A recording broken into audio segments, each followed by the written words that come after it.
In this video, let's set up a machine to be able to compile and run a Java program.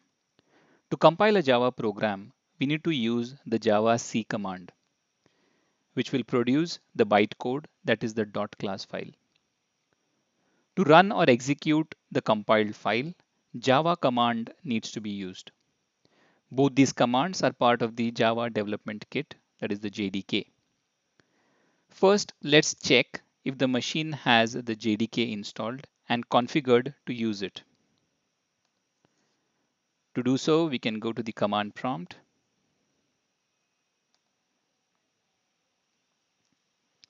and type in the command javac. So the output is javac is not recognized as an internal or external command. Let's also try running Java command. So from the output, we can say that the JDK is not installed and configured on this machine. So let's go ahead and download the JDK and then go ahead and install and configure this machine. So you can visit this link. This is the official Oracle site to specifically download JDK 8. There are higher versions of JDK available, but in this case, we are going to download JDK 8. Once the page loads, scroll down to this table with the heading Java SE Development Kit 8 Update to 61 and scroll to the specific operating system that you're working on. This machine is a Windows 32-bit. So I'm going to select this executable file. So you can go ahead and accept the terms and conditions and click on download. So you will be redirected to the Oracle login page where you need your Oracle account, username and password to sign in. If you do not have an Oracle account, you can go ahead and create the account by clicking on the create account button.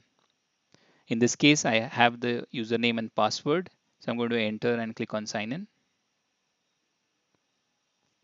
So once the sign in is successful, a prompt will appear at the bottom of the screen for you to run the executable directly or to save it to the folder of your choice. In this case, I have saved it to the downloads folder. So let's go ahead and navigate to the downloads folder. So here we see the JDK is downloaded. So we can go ahead and start the installation by double clicking this executable file. So you'll be prompted to allow this app to make changes to your device. Go ahead and click on yes. So this is the installation wizard. So you can click on next.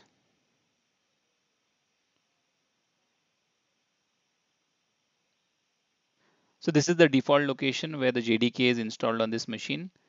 Just make a mental note of this installation location. In this case, it is C program files Java JDK 1.8.0 underscore 261. Click on next. This should begin the installation process.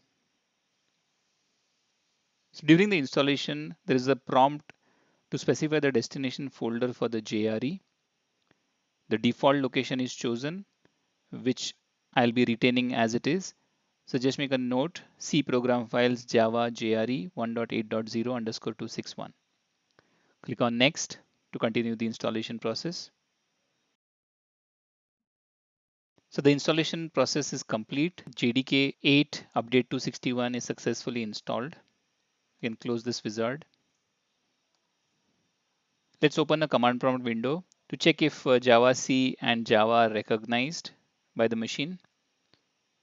We see the javac is still not recognized. Let's see if Java is recognized. Yeah, it looks like Java is recognized, but javac is not recognized. Now, how is that possible? Although the JDK has been downloaded and installed on the machine, but the machine is not configured to be able to run javac command. Let's look at the path system variable to understand why Java was recognized. Let's open the environment variables and the path system variable. Let's go ahead and edit it. Note the first entry. It is because of this that Java command is recognized from command line. This entry was inserted during the installation process of the JDK. To ensure the similar behavior for javac command as well, we need to add the JDK directory location, specifically the bin folder inside the JDK folder. The JDK installation directory location was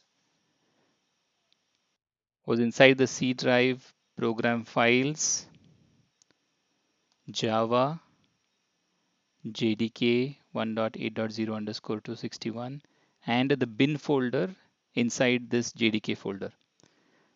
Now, why bin folder? Because bin folder contains javac executable application, which is required to compile the Java programs. So let's copy this directory location and go to the environment variables again. Let's add a new entry and paste in the copied directory location. Let's go ahead and save this. Click on OK. Since this is a new entry to the path variable, any changes to the path environment variable will not be reflected in the already opened command prompt. So we need to open a new command prompt window. Now, if we try javac, we did not see earlier response which said that javac is not an internal or external command. Now we see certain options which are specific to the javac command. To summarize, we started by checking if javac and Java commands were recognized by this machine, and we found out that the commands were not recognized. So we went ahead and downloaded JDK 8 from the official Oracle website and installed it on this machine. And we saw that JRE was automatically included during the installation process, but the bin folder was not included, hence we were not able to run the javac command. Once we included the bin folder inside the JDK to the path environment variable, we were able to execute the javac command. Now that the javac and Java commands are both recognized on this machine, we are good to go ahead and compile our Java code and then execute the program.